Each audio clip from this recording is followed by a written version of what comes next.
It's another edition of Dirty Laundry. CT, it's Joey Clifton. Meatball. How are you feeling? A little bit sick. Why? I don't know, because I got a disease. Yeah, I know. I was. You got a disease with fleas falling out and everything else. Yeah. Yeah, I went to help a friend have her hip replacement. I'm at that age now where all my friends are. You did having the hip replacement? No, I didn't. My friend had her hip replaced, and I heard you watch YouTube videos on that. Yeah, it's pretty nasty. You think your hip is like right there, and it's like a foot in. Yeah. That they cut into. So in the meat.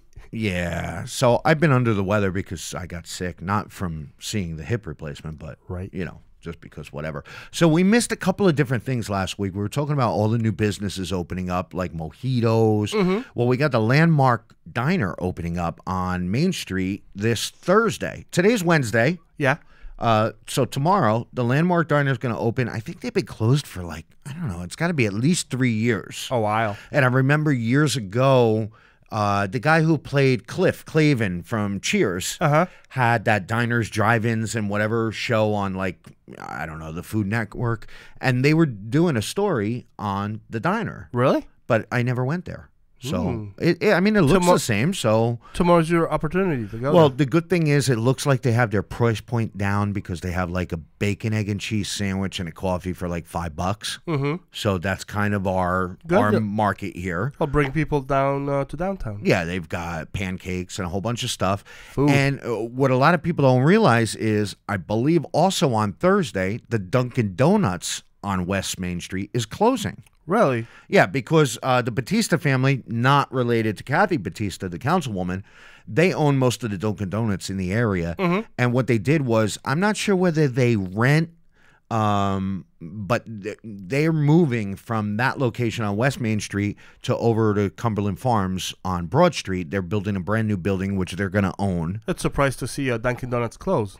Yeah, but you know what? On the outside, it looks like they're closing, but they're actually just moving, to the other side of town. Point. I mean, we have the one on East Main that does really well next to the Armory, and now there's going to be a new one over on Broad Street. Excellent. So Tina at the coffee shop's got some competition now with the new Landmark Diner opening, and I think that's really good because now you have choices. For the last year, ever since Nina's closed, we really haven't had any choices. That's about choices. So we've got choices now. Zolo. Where's Zolo? I think that's the way you call it.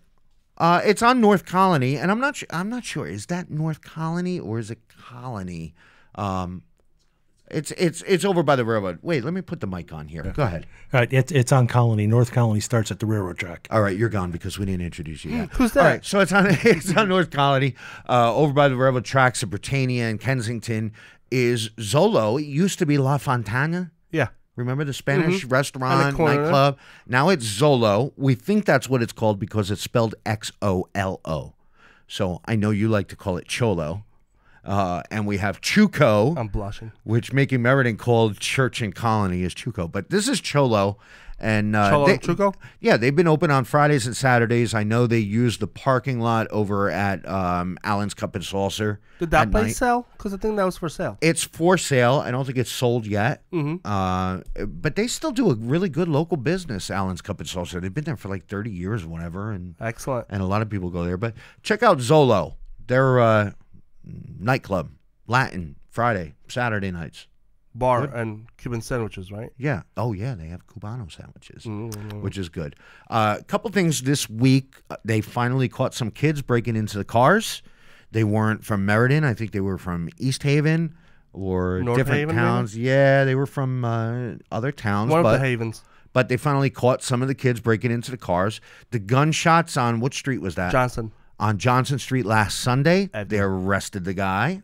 Right, but I think that was a one-off domestic kind of issue. So yeah, but you know what? All these gunshots that we've been hearing every single week, they just kind of go nowhere. We never hear anything about them. There's no updates on that. No, remember the shooting on East Main Street with across? It was in the parking lot at CVS, right? The guy got pulled over, and the undercover guys were chasing him. And it was like a whole. Never heard anything again. Somebody got paid, and they got to be quiet. Well, I don't know about that, but it's nice to see that, when there's reports of gunshots and the cops come and they find shell casings on the ground, that there's an arrest. And a follow-up. Yeah, so that's good. All right, I think that's all we missed from this past week. We didn't miss anything. No. Well, And if you have a coughing fit, let me know because I'll play some music or something. Our guest, we're doing the elections coming up in just about a month away. And we have our number one fan from Dirty Laundry, CT. Who's that? It's David Grodzicki. David? How you doing, guys? Good morning, everybody out there. Number one fan?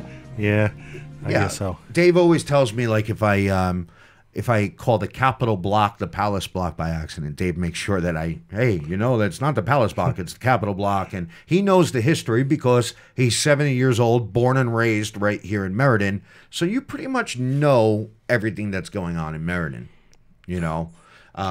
He's running for Area 2, We the People, endorsed by the Republicans. What is Area 2? I think Area 2 is pretty big now. Area 2 is the whole north end. Basically everything north of 691. North of 691. A couple of the east and the west side creep a little bit over to East and West Main Street. So. All right, so last time we had Mike Rohde on, and his resume was real long. I'm going to try and read yours as quickly and clearly as I can. Okay. 70 years old, born and raised in Meriden. You went to Maloney High School what year? 67. Class of 67. I have a great spot for you to have your reunion, Silver City Ballroom. Here we are, high atop the Silver City Ballroom. Your first job was Liberty Lagana. Yes, the it was. furniture store with Joe Lagana, right? Joe Lagana Sr. I was January 16th, 1965. I started working there. And what did you do? Like move furniture around, take stock? Delivered refrigerators, stoves, TVs, appliances of all kinds.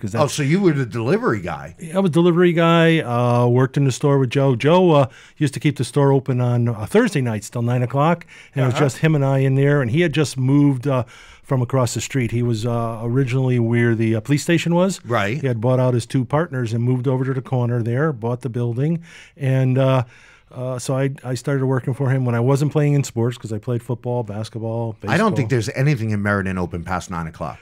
No, not right now. But right? we'd be open on Thursdays and Fridays to 9 o'clock, and then of course all day Saturday. It was 9 to 6 were my hours with an hour off for lunch. And a big part of their business is actually, I heard, online sales because you don't see a lot of people actually going to the storefront, even though they've been there for so many years. I heard that they have the back room for the high-end furniture, right, for everybody who's got the money for it. They have the front room that has kind of lower end. Right. I was there before. Strong. I was there before it was furniture. Okay, it was Joe was not in Joe Lagana. It was more of an additional appliance, but cars, tools.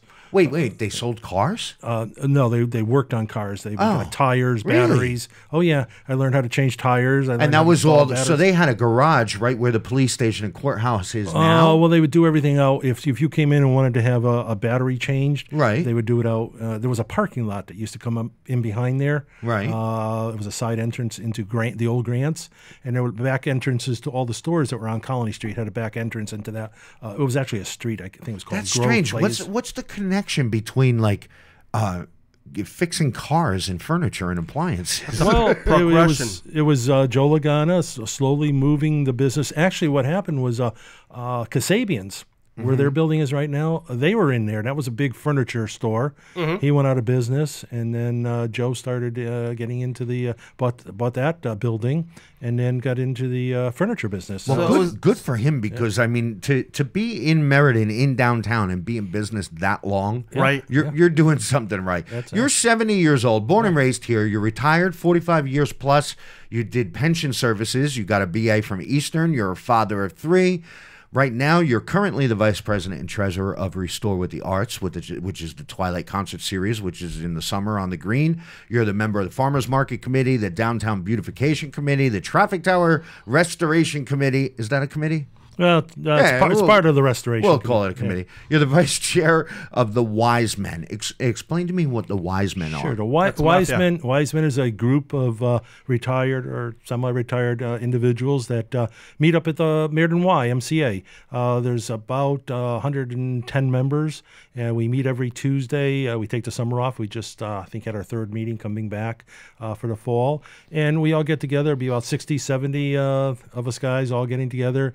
We socialize, we have some fun with each other, and then we have a speaker that comes in and talks for about an hour. We had Sam Carr 2 weeks ago talking about drones, very interesting. Right. We just had an individual talking about genealogy yesterday. So wait, so basically it's a group of older gentlemen born and raised in Meriden, retired, that kind of get together and socialize. Yeah, some are actually from outside Meriden, but because they heard about it and they come to us. They might be in Wallingford or surrounding towns, but it's a good group of guys, and they'll end up and they'll have some cribbage games afterwards, and then we do our Christmas and our summer get-togethers.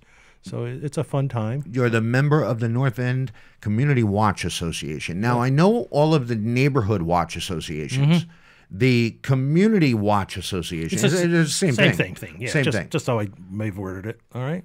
All right. And that was up in the North End, and that's the president of that is Steve Cardillo up on the North End. Yeah, he's the one that always posts all the cat videos and dog videos. Yes, he does a lot. I like Steve's stuff because when you're on the local forums like Meriden Talks, sometimes it's just really a downer, and some of the things that are on there, you could really get involved and it bother you, and then all of a sudden you see one of Steve's posts and it's like a cat playing with a ball. And you're like, oh, cat videos are still going strong. Yeah. Some of your platform that you're running on: bring back common sense, eliminate out-of-control spending, improve and increase business tax base, cut through the red tape for businesses to create more jobs, and convey complex issues in layman's terms so the rest of us, like little people, can understand. Right. I mean, you look at the an example is how many pages is the budget, Right. I mean, who takes time to sit and read? Well, I did, but who takes time and reads through the entire Have you budget? actually read the entire budget? Yeah, I got a copy of it. Okay. And from Mike Lupkis. Do you think the council members read it? I don't know. I can't talk for them, but I did. I went through page by page looking at the numbers. Did you understand every line item? No, I still don't. No, there's so much in there. One of the things I came away with was, how many departments are, what each department's piece of the total budget is. Right. Okay. And one of the things I looked at and I said, wouldn't it be nice? And I made myself my own little Excel spreadsheet where I changed those to percentages. Then I applied the percentages back against my own city taxes.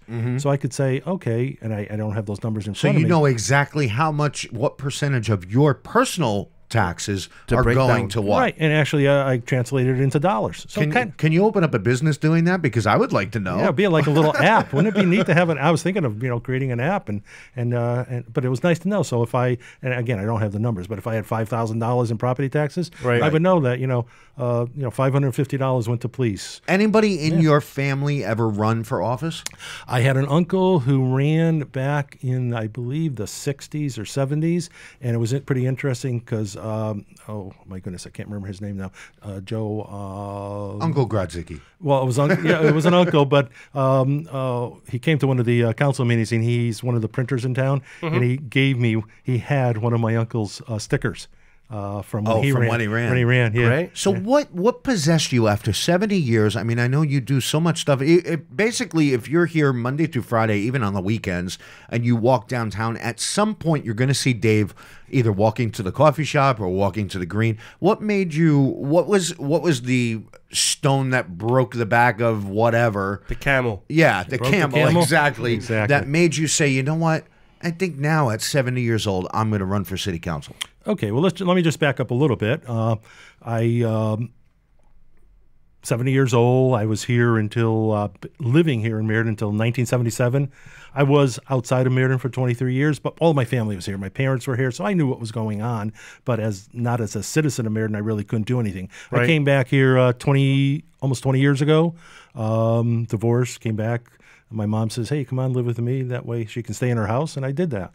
And so wait a minute, you were a 40-year-old, 50-year-old living with Mama in Meriden. Hey, you have to understand. That brings you grounded. That makes you humble. Well, you have to understand. We all do it. My mom and I had a great relationship. I could say what I want to her, and she could say what she wanted to me. And I have friends that they used to say, "Hey, how come Dave can talk to his mother that way?" Yeah. And my aunts and uncles would say, "That's the two of them. That's the way they are." I cannot say one curse word to my mom. Oh, no. She will slap me across the face. And if you're in a restaurant and kids are like next to us at a different table and they're cursing, my mom will be the one that actually turns around and says, "Excuse me."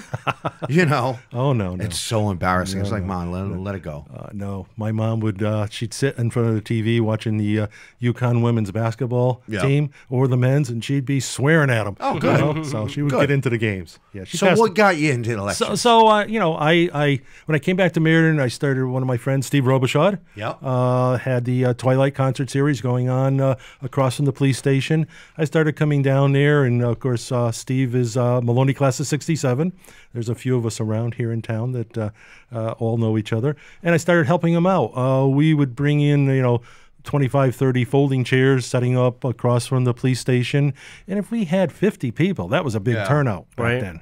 I mean, you guys were I think you were down there when we were like the very, I think one of your last years. Right, the last years. Yeah. So I got involved with what was going on in the city from that angle, seeing, and then we moved it over to the green, and we can talk about that after. But just, and then I started going to council meetings and started hearing things. I was actually started watching on TV, the podcasts, and I said, I think I'm going to start going and seeing what's going on. Of course, it takes 3 weeks to get it up there. They are getting. We're working on it. Yeah, we're working on it. We're working on it. So we're going to get that close. I had my friend Bruce Fontanella, another Maloney class of '67. He was elected, and I just said, go to the meetings, and then I started coming up, giving my 3-minute speeches. Yeah. And I said, finally, I'm going to be retiring.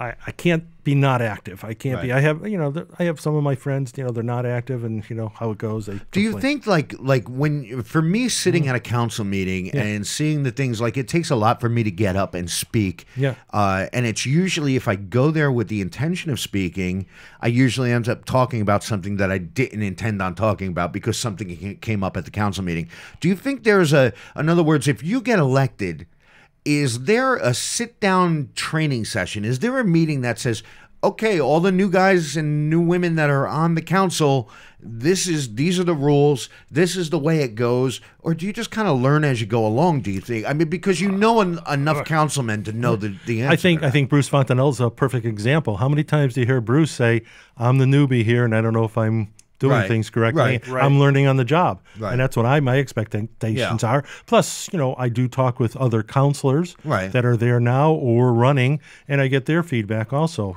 how things, because I kind of look at it many times. Sometimes it's like going, have you ever been on jury duty? Yeah. Unfortunately, just a few months ago. Well, I've had friends, I was on the jury, and, you get, you have to leave the room because something has to be discussed. Right. And I've been on juries where all of a sudden something was discussed. We came back out and they said, that's it. Everything's been settled. Well, that's one of the things that I don't understand. Sometimes you don't know what's going on in the back. The executive sessions. Right. Where nobody gets to know what's going on. Right. Now, here's somebody who's stupid. Do we get to FOI the executive sessions? No. Or no? No. So nobody ever gets to know what's going on in the executive sessions. So that's, I would love to be one of the people that does know what's going on. I would love for you to be one of the people that gets to tell us what happens in the executive sessions. I'm sure I have an agreement I have to sign. All right, we're going to go to some of the issues now. Sure. Now, we had a couple people email us at dirtylaundryct@gmail.com if you have any questions for anybody that we have on here. We also troll Meriden Talks and all the different forums and Taxpayers United and everything else. One of the first things that I noticed where you started getting really political is the proposed car wash on Broad Street. So explain the deal with that. Sure. Several residents in the area, knowing that, I go down to council meetings, and they approached me and said, hey, Dave, how do you feel about this? And what can we do as citizens? And actually, just to fill people in, across from Ted's famous steamed cheeseburgers, just north of Cumberland Farms, and then what's the gas station? That's right there on Orchard Street. H&H. H&H gas station is at Orchard Street. So it's south of Orchard Street on Broad Street, where the woods are, north of Orchard Street. That's where we're talking about a car wash between Orchard Street and Twiss Avenue. Okay. So Twiss is a dead end, right? And Orchard Street's also a dead end. Yep. Many people don't even know Orchard Street exists because it hasn't been defined well by the city, and Howard's working on that. And is there an orchard over there? No, there was a farm, dairy farm up on the other end. Kemmer's Dairy Farm back in the day. That's the end. It's two sections to it. I live on the upper end, which comes off of Heine Avenue, or as the Heine. He said Heine. But as the local residents, I understand, I've heard them refer to it as Hene. No. Oh, of course. Well, I call Target Target. Target. Well, I go to Target. I'll tell you sometime. All right. So I know a couple of your issues with the car wash the car was polluting the brook. Polluting Harbor Brook. Right. And I mean, that's my major issue because the water coming down there all the way out of Crescent Lake, out of Jafrita Park, comes down. Also, basically, the whole eastern part of Meriden drains eventually down to Harbor Brook. Right. And comes down there, and it's palpable water. There's a state site you can go out to, and they show that is a potential endangered species area also. Right. My backyard faces onto the brook. I can look across to Twist, and in the wintertime we get the deer, and in the spring we get the deer. There's a deer herd. I've counted up to 8, and we have pictures of at least 8 deer living down in there. All right, so my question would be, at this day and age, when somebody wants to do something like a car wash, obviously you have all the soapy water, and you have the oil and the gas coming off of your cars and stuff. I'm pretty sure that there's enough regulations in place that they wouldn't let a car wash open without the proper drainage. My question to you would be, if all the studies were done and all the regulations were in place and you were 100% confident that this car wash was not going to pollute the brook, okay? Now, speaking with, if you're on the council and you're voted in, if the majority of your constituents say, you know what, we would love to have a car wash here where our minds are set at ease about the pollution and everything. It would be great business, blah, blah, blah. Even though you, I know personally, probably wouldn't like it, especially because of the traffic and the new lines that they drew on Broad Street. Yeah. If the majority of your constituents want it, would you vote for it? That is my job, is to vote what the citizens want in that area.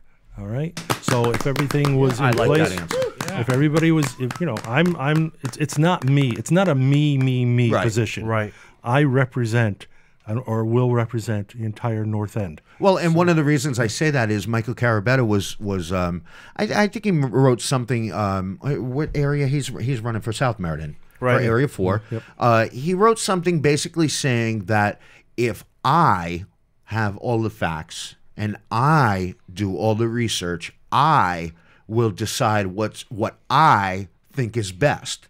And it kind of struck me wrong. And I know that he probably didn't mean it that way. But my understanding is, hey, if we're voting you in, you know, Mike Rohde said it last week's show, if 50% of my constituents say we want this and 50% say we don't want it, well, now you have to decide what you think is best for the city. But that's super rare, though. That would be 50-50 split. Well, of course, but you're always going to have special interests. You're always going to have people that they want this because they're going to frequent that business, but the other people that will never frequent that business don't want it because it's going to cause some type of harm. And for Carabetta to say that, I think he didn't realize how it came out. I think he was just being honest. Well, if that's what he believes, that's what he believes. Well, and let's face it, a lot of people, they get on the city council because they have their point of views, they have their ideas, they know what they want to accomplish, and they kind of don't care about the people that voted them in. Well, do you see any sitting council surveying their own areas to see how they stand on the issues? Nobody goes out to survey their own areas. Well, I'm a little slow, I have to admit, in getting things started, but I did that on purpose because I felt, if I started 2 months before the elections, people are going to forget, if I went and visited. Right. So I am just starting now doing my walking around, talking with people, doing my door-to-door, Yeah, but that's because you're up for election. Right. But what about if you're already sitting? Well, yep, let me say, so I'm elected. I'm not going to go away. If people want to come down and, if people wanted to come down to Tina's and talk with me, come on down. I'll be down there from 11 to 12 or 11 to 1 on certain days of the week. Come on down. Is that a promise? That's a promise. What's the biggest complaint you hear at the neighborhood association meetings for the North End specifically? North End, Hicks Avenue flooding. Well, neighborhood initiative, neighborhood officers. Okay, right. that's number one. What happened with that? Well, it was well, we all know what happened with that after the referendum, and the numbers were dropped, but then because of the budget. Well, let's back up a little bit. Sure. What do you think about the referendum? Yeah, go for What the I think referendum. about the because- referendum, I think it was great. Hey, Right. just to be able to vote and Yeah. say we the citizens don't agree with Right. what the budget that was put in place. Don't agree with the council. I mean, would you have 6,000, almost 6,000 residents? Well, like voting? Kathy Batista, who's running for Area I read 4. that. I know Yeah, you know. they put the article in the Record Journal, and she kind of, I guess she got trashed on Meriden Talks about her comments towards Mike Carabetta. Now, Michael Carabetta, who's also running against Kathy Batista in Area 4, he was the kind of the spearhead of the referendum. Right. And she basically was saying that maybe Mike didn't understand that when you do the referendum, as good as it is, you don't know what they're going to cut. Now, I know during the referendum, I knew nothing about what was going on. And I asked a couple of city officials, I asked different departments, and I said, well, is this a good thing? Is the referendum a good thing?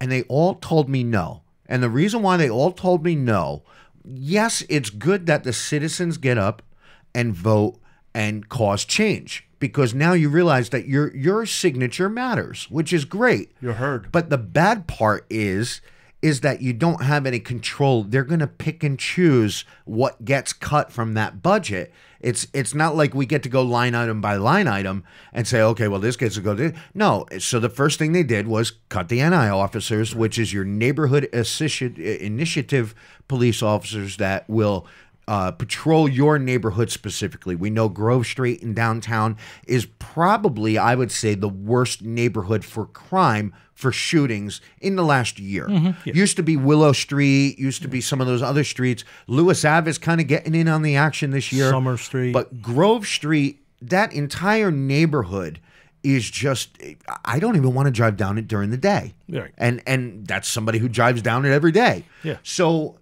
when they cut the NI officers out of that, right away everybody started blaming Michael Carabetta and the referendum. And it's like, well, yeah, I mean, indirectly, I guess. So what your thoughts on the referendum? Well, Go ahead. the referendum, it again served its purpose in that citizens were able to finally vote on something, a major issue, the budget. I mean, we don't have any referendum capability on anything else where it comes to citizens voting on large. No, you can do a referendum on anything, right? Well, I guess I if don't. you rile up enough people.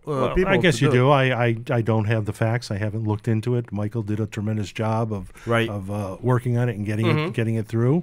But did the council listen to us? I don't think so.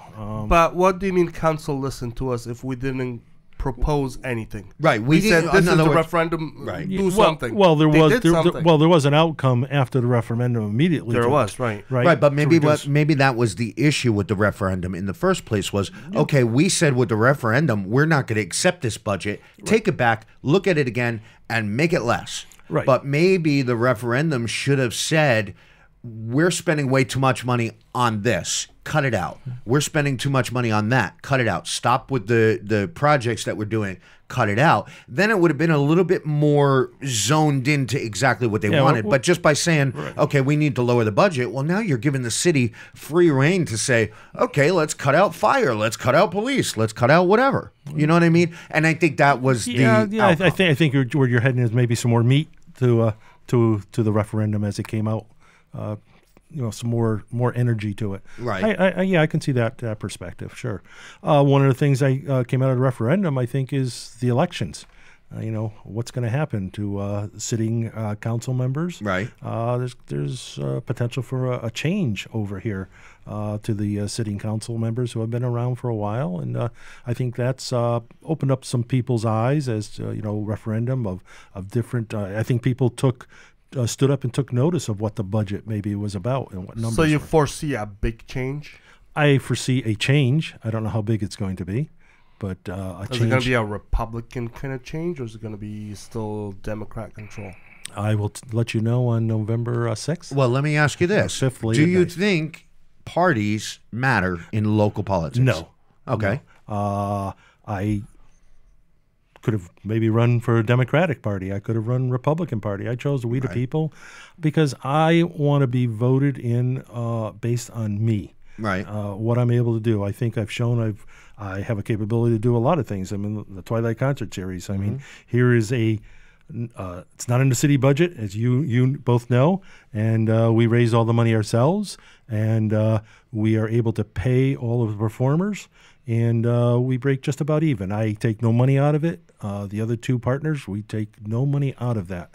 Nothing. It all goes towards the... But you do rely on the recent project that is the Green. Yes. To make that happen. Yes. I mean, when we came up with the idea of having it on the Green, we approached, actually Steve did, the town manager who was in and said, hey, you've got a beautiful amphitheater.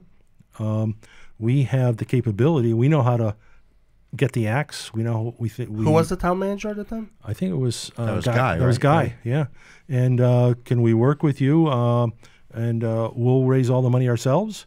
Can we use the Green? And there's a handshake agreement, and that's what we've been doing. I think we've proved that we started out slow the first year, and look at the performances that were down there this year. We had. Anywhere, 500 or more on a Friday night. Or well, wait, let me get into the whole event thing, because this brings up a couple questions we got from dirtylaundryct@gmail.com. One of the things was people noticed that overtime is being paid to the police and fire for some of the downtown events, especially the Twilight Concert Series. So what one of the questions was, Restore with the Arts is now a 501c3, okay? And what I think is big in the city of Meriden right now is transparency. Correct. So one of the questions was the transparency when it comes to Restore with the Arts for the Twilight Concert Series. What taxpayers actually spend. Daffodil Festival, which I know is a whole nother topic. We'll get into that right after this. But the Puerto Rican Festival, Yule Fest, Christmas in the Village, the Augusta Curtis Center, these are all things that are city-owned and run kind of. And though they may not cost, like you as Restore with the Arts, may not have to pay for a permit to use the Green for the Twilight Concert Series, but who's paying the police officers their overtime? It's the taxpayer. So where is will you look into doing transparency where the common taxpayer can go to a website and say, okay, this is how much, if the Twilight Concert Series isn't costing the taxpayers a dime, it'll have a zero next to it. If the Daffodil Festival is costing the taxpayers $10 a person, it'll have a $10 next to it. Is there a way that you would want to add that transparency to the events that are happening downtown? Yes. How it's done, I'm not sure of how to present that. Right. I know that Tim Kuhn has asked for some information from us, and we're putting that information actually together, and we would have no problem sharing it with Tim.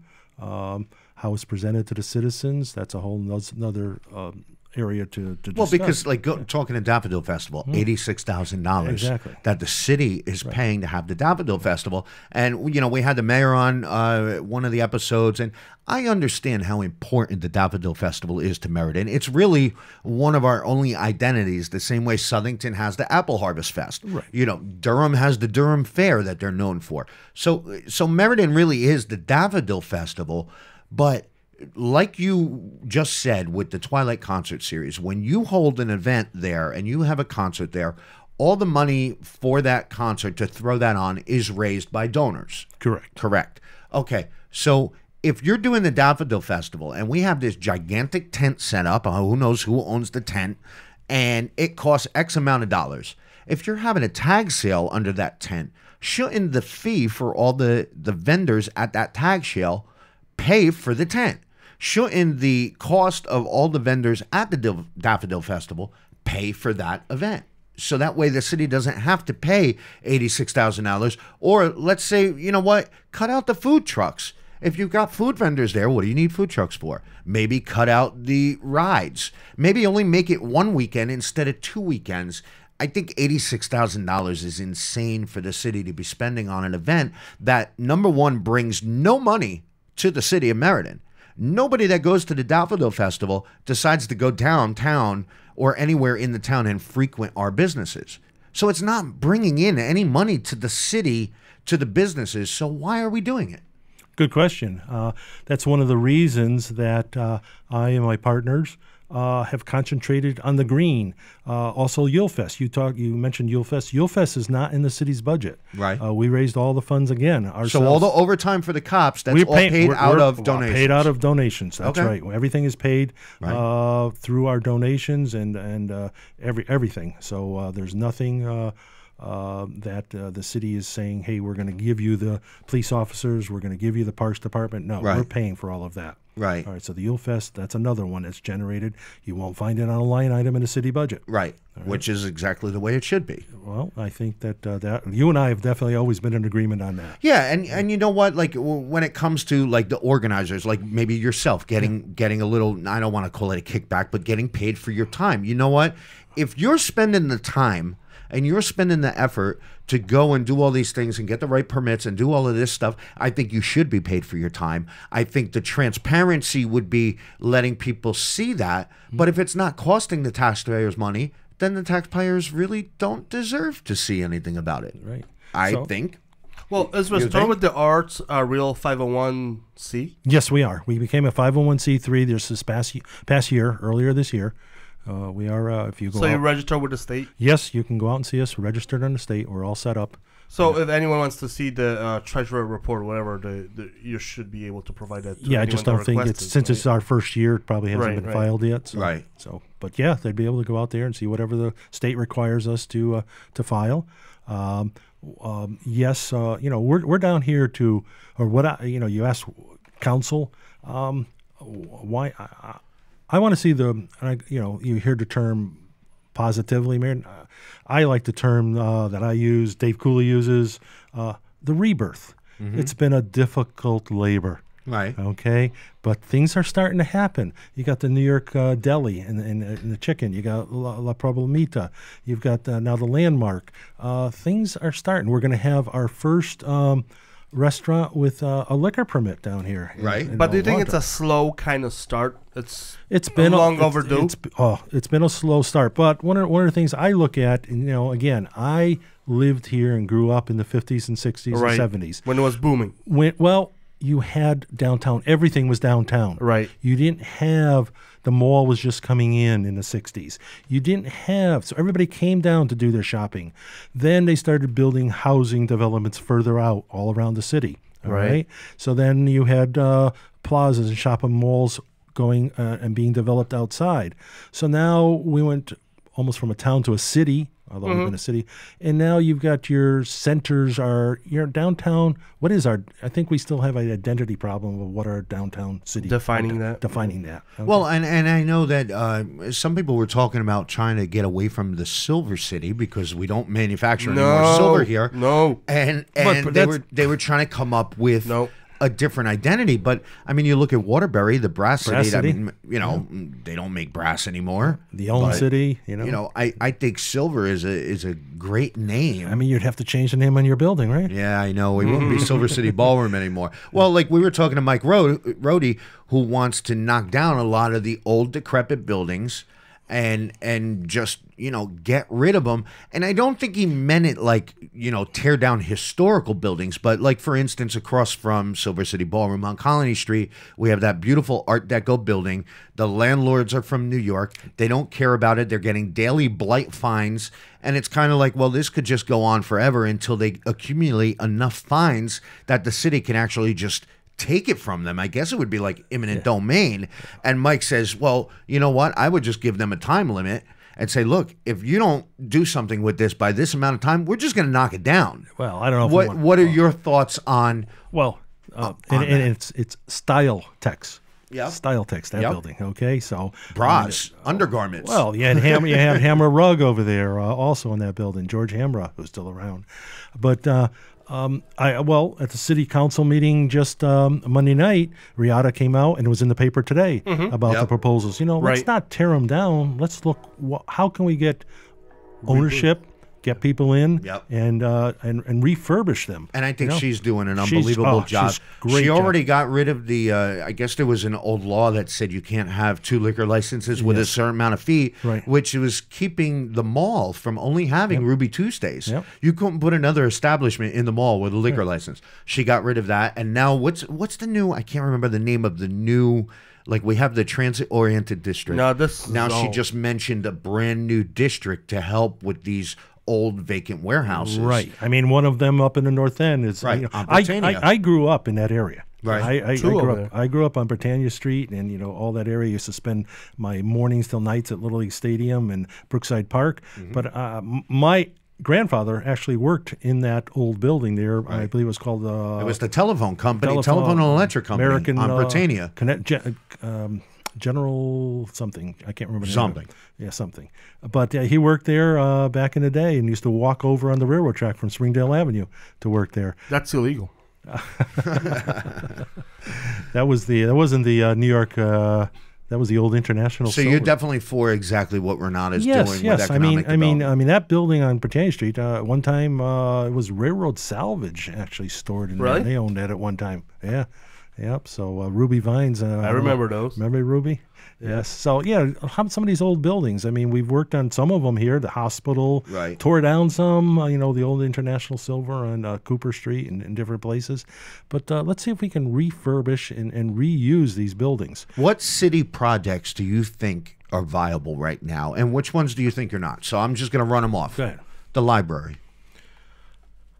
I think it's present. What was voted on is where we need to be. I think that they were getting a little bit too big and incorporating too many things, in my opinion, and talking to some citizens. So I think that the position that the city voted on, the council, was a good one. Well, I think one of the things I heard, which I don't know how true this is. Maybe you know. With the library, when they were doing their different proposals and they had their 3 different price points and everything, I think the highest price point had X amount of dollars for a Holocaust museum. And somebody turned around and said, well, this Holocaust museum has to have, it's got to be temperature controlled, and it has to have these airtight boxes for all the artifacts. And somebody said, well, where are these artifacts? Oh, we don't have any. Oh, Well, what are we spending money for a Holocaust museum for? well, that's the first I heard of that. You never heard of that? No, I hadn't heard one. That could be a rumor. It could be a total lie. Yeah. But I think that's really interesting, and I think it also says how some of these votes end up happening. Who knows Special what interest. happens? Yeah. Yeah. The airport hangars.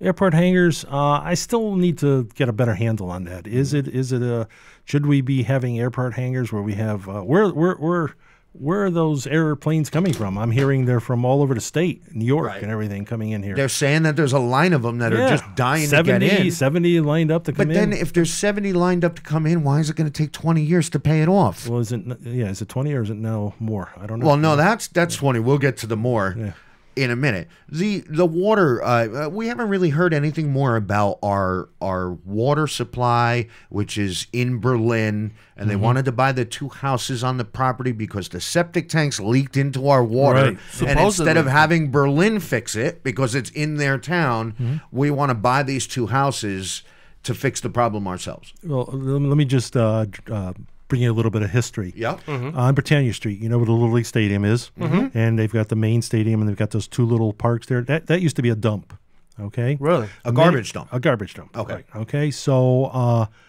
I had moved out of Meriden. I came down to visit my parents one day, and I looked down there, and I see it looked like a well, city well. So I sent something to, I believe it was Joe Marinan was in back then, and I think that well was shut down immediately after that. Really? Soon after that. I said, how can we have a well in a place that was a dump? Right. Columbus Park was the city dump at one time. Really? Columbus Park, yes, on Lewis Is there a river behind there? Solomon Brook. Yeah. Yep. Runs down all the way down, crosses over by Bradley Avenue, which used to be the old.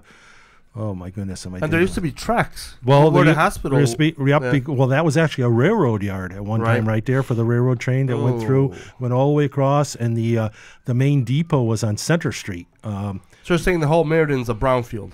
No, I'm not. It just looks that way. Maybe it's a meatball field. Well, no, some of the things like they were talking about, okay, X amount of dollars to buy this property to fix that problem when they were supposed to spend X amount of dollars to kind of refurbish it and bring it up to date. So if they spend all this money to buy this property to fix the problem of the contamination from the septic tanks, we're still at 5 steps below where we need to be when it comes to water filtration and upkeep and today's standards. Right. I mean, and why did it take so long for this to come up? It was around for how many Executive years? sessions Right. that we never heard about. Right. Well, then Meriden ends up paying taxes to Berlin for owning those properties. So it's a constant expenditure. All right, the big one, the golf course. The golf Okay, course. here's the question. Okay, I mean, we want to know whether you were for the banquet hall or against it, and for what reasons, why. But one of the issues that somebody wrote into dirtylaundryct@gmail.com. Did I plug that too much? Well, anyway, Not enough. one of them, the golf commissioner, a guy by the name of George McGoldrick. Do you know George? Class of '67. Okay, George ended up. They hired an architect firm when we were going to build the new high schools. Okay, that was Fletcher Thompson firm. George was so good working with them that they ended up hiring George as an architect for the firm. Right. Okay, so the schools get done and all of that stuff. Now we're talking about building a banquet hall on the golf course. George is an architect, and he's the commissioner of the golf commission. Why are we spending hundreds of thousands of dollars on an architect firm for 4 walls? Why are we not using George? That's just one of the things that somebody had written into us that really kind of was shocking, because I believe in the line item it was 120 or 150,000 that we spent on the last architect to design 4 walls with no kitchen and no anything. And that has been scratched, right? So that's, well, no, they ended up taking the 800,000 that was originally I approved, thought they're going to redesign it again. moving that's that towards the 120. paving. Right. But You they know. want to spend 120, 140,000 for Well, an architect. you know, originally they had 3 proposals, Right. and when push comes to shove, now they're pushing for the 1.7 million. Right. I mean, you were up there when we saw the plans. Right. And, I got up and said, okay, it's 160 seats. Right. So many tables. And, I looked at that and I said, oh, my goodness, let's see, there's no kitchen.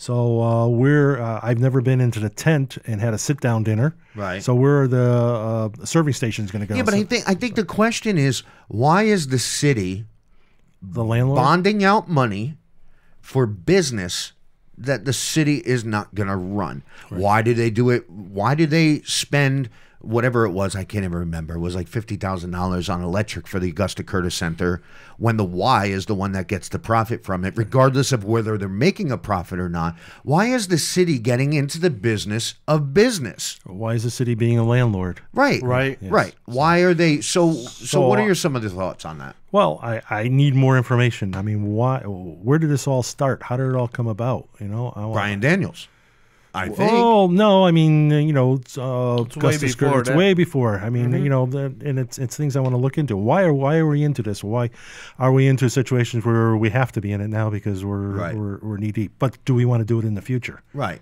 So Is the golf course in your area? yes, it is. So, did you ever look at their books? No, I never looked at their books. They don't not- make a cent, correct? They don't bring in any money to the My city. understanding, I think we give them some money. Right. Right. Right. So why are Do we you doing think we should it? put condos in there instead? Not No, condos, but no. sell it. Sell it to Maybe it should to be a private. That to a could be the private. next Trump I course. like the golf course. I've been playing it Yeah. since I was, Yeah, young but think man. about condos bringing tax revenue. And you will have more minions to rule over. Well, no, I think if you did, you know what? I'm not ruling over them. If you All did, right. if you did condos along the golf course, not get rid of it, but Right. if you did condos along the golf course, that's very popular in many places. I don't think there's room up there Right. for that golf course to put in condos. But around. why- They can't even put in a parking lot. So Why what do you think? why is this city invest in projects that takes between 20 and 50 years to break even, and these projects don't bring in any money to the city? And they won't benefit us.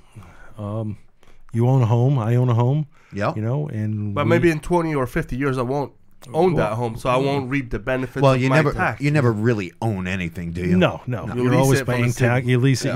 You're paying your dues to the city to be a citizen here. Thank you, City of Meriden. Yes. So, I just didn't like the whole idea. Not even getting into the ownership and everything. I mean, when they showed that presentation again, there's no room for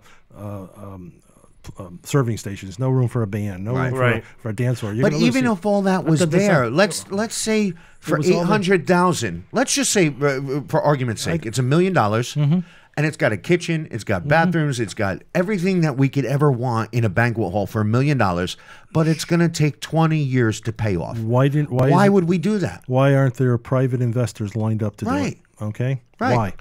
Okay. All right. What do you think about the city buying the Record Journal and the old hospital and many more buildings, Well- as dealing as a real estate investment, whatever you want to call it? Well, it's in my looking back, it's been done. There's nothing I can do about it. Okay, why it was done, I'm not sure. So you would oppose something like that if you were at the council at the time? Well, maybe I would have. I don't know because I don't know again what the details are as to why. But isn't there like a big principle right there? The city shouldn't be investing in properties. I think so. Yes. The city has a different role as a city that should be Well, supporting citizens. I think maybe that's part of the issue that's out there for some of our citizens. What is the city doing? Right. Well, maybe it's back to the issue where the city councilors or people, they don't represent the people, they represent themselves. And special interest. Special interest. But it all comes down to transparency. Now, I know the city wants to hire a new, what is it?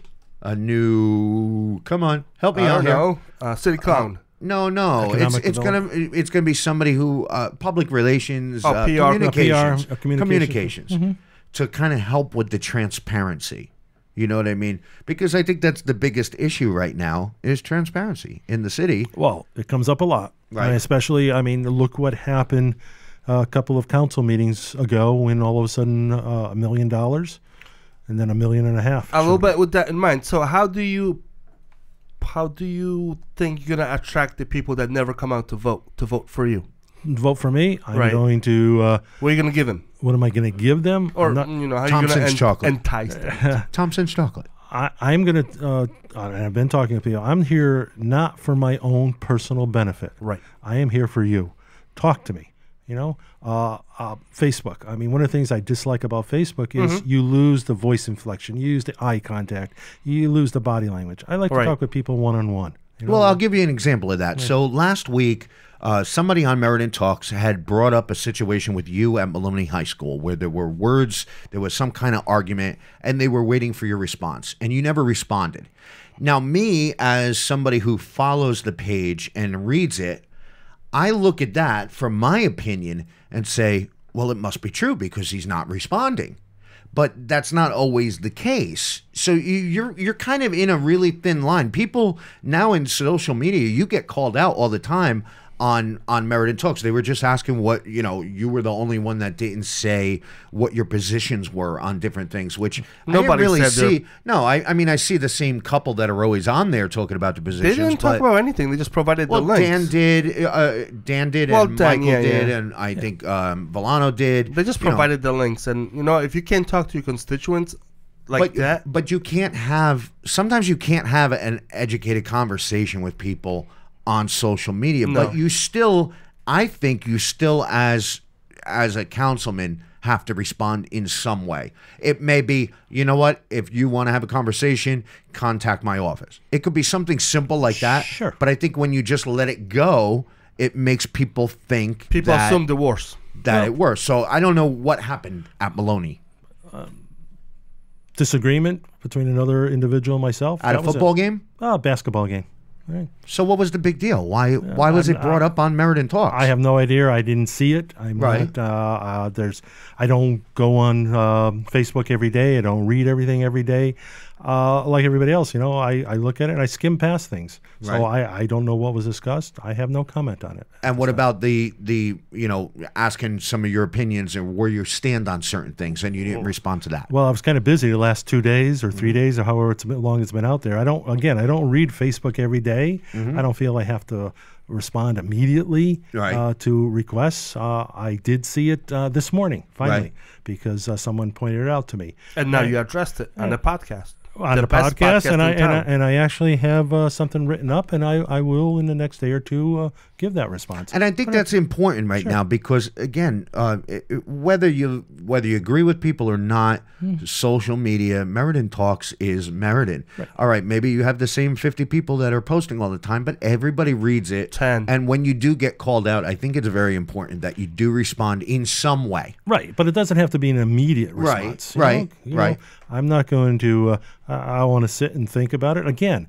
I'm I don't reading. think there- I'm reading that, and I could be reading it several different ways Right. because there's no voice. Again, no Right. voice inflection, no eye contact, no personal contact. And there's no rules that he has There's to no respond. rules. Yeah, Right. just no rules. I mean, And everyone's an adult, and if you Right. take whatever you take, and I think people already have their minds made up. So It's gonna- anything you say, it's Yeah. not going to convince It's- a Democrat to vote Republican or a it's Republican all to part vote of. Democrat. It's all part of politics, you know. How would you reduce spending but still maintain the services that we need? Well, I would like to know what each department has, and what are the numbers? What are we spending? Are we spending correctly? Are we using common sense in our spending? So I can't wait when I'm elected and to go through the budget because I'm a numbers guy. You can ask Steve Robichaud. Well, you did pensions for 45 years. 45 years, yes. That's a lot of stories out of there I could tell Yeah. you. But it's even the Yule Fest. I'm the guy. I'm looking at the numbers. I want to make sure the numbers are going to balance. I mean, when we look at the Yule Fest, I'm sorry, the Twilight Concert Series. I'm worried in the beginning of the year, are we going to make it? And I'm not until we have that last concert and we've paid all our bills. And I say, we made it. you know? Maybe the better question is, what do you think the city is spending too much money on?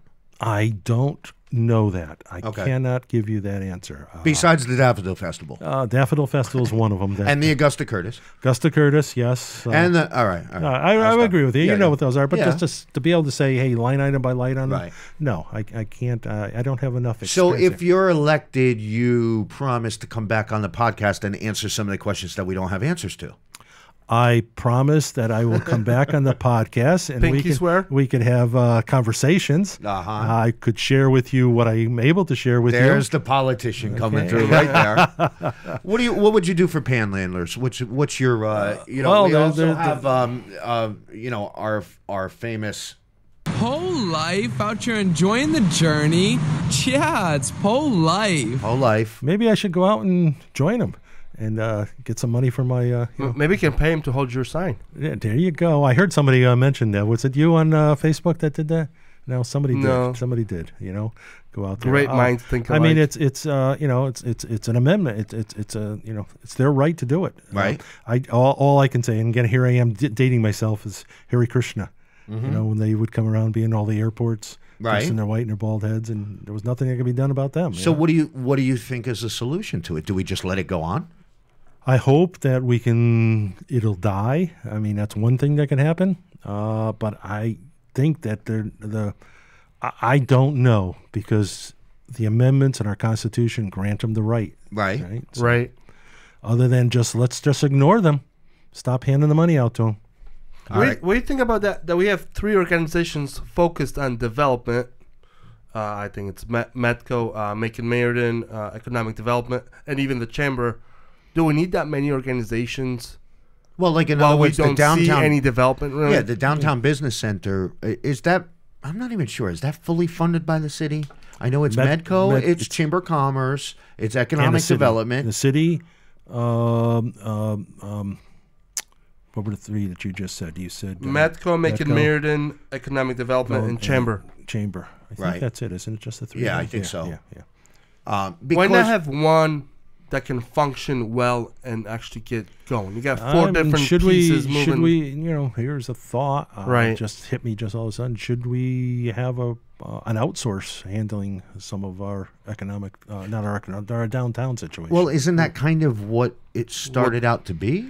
Well, the yeah. Chamber of Commerce moved out of downtown. Yep. Moved out Okay. downtown. And then you had Economic Development and decided, hey, you know what? The Chamber still needs a presence in downtown. We'll open up this office. It'll be funded by the city and Medco to try and, if you want to open up a business, you go to the Making Meriden Business Center, you talk to Lisa, you talk to David Cooley, and they'll point you in the right direction. They'll hook you. They're basically a real estate agent with the city in mind, correct? I guess that's a good definition. Yes. But how do you think it's working? Some things are starting to happen. Again, it's that rebirth. Right. It's a difficult labor it's been. Right. We do have some places now, and La Problemita was able to expand the New York. Yeah, but that could be organic growth that has nothing to do with those. Well, true. Well, 24 Colony. How would you get businesses into 24 Colony? That's a good question. Always the 24. If I had that answer, I'd probably be very wealthy at this time, right? What do you think the reason is there's nobody in there? Do you think it's red tape with the city? Do you think it's a landlord issue? No, I think it's possibly what a store or something has to go through to make it viable for them to have their business in there. And that's exactly what I was saying. Yeah. If he would have put walls up in there, if he would have put bathrooms in there and plumbing in there to build where a wall? whether it was I did build a wall at my house, but that's another story. Whether it was a restaurant or a store, it's a lot easier to walk into a place and say, okay, all I have to do is this. Right. And I can open the doors. Okay, when you got a construction site, who's going to come in there? Okay, let's look over at the New York deli that opened, right? Yeah. Did they have to do all of the walls and the bathrooms? I don't believe so. No, I believe those walls and bathroom were put in. What held them up was the ventilation for the crunchy chicken. Right, and the grease trap, I believe, held them up. Right. But that was all in there. I mean, what's over here at 24 Colony Street that enables a business to just walk in and start up? I think at this point they really need to black out the windows, because I think it's just as big of an eyesore looking at the electrical wires and the lights hanging down. And it's a construction site. Yeah. It's just as big of an eyesore as across the street from the ballroom with the fence and the building falling down. Right. Black out the windows. If you're not going to do anything with it, just black it out and make it go away. Yeah, I mean, who's been the biggest user? Yule Fest, we have our vendors in there. We'll have our vendors in again this Yule Fest on November 30th, Saturday after Thanksgiving. Party on, Meriden. All right. I think we're done. Yeah. Thank you so much, Dave. Thank you, David. It's been a pleasure. Good luck with the... just want to let everybody know, I am going to be sending to Meatball the music, for the spaghetti and spaghetti meatballs. song. Spaghetti song. Thank you. How's it go? Come on, Meatball. Come on, Meatball. I don't know. You're not going to sing it? No, I'm not going to sing it because I'd probably that would probably be your last podcast. All right. Well, good luck in the election. Thank you. You want to be a sponsor? It's dirtylaundryct@gmail.com. You can email us, find us on Facebook, and it's election time, so we'll have fun and have somebody on next. Thanks. Yay. That's enough.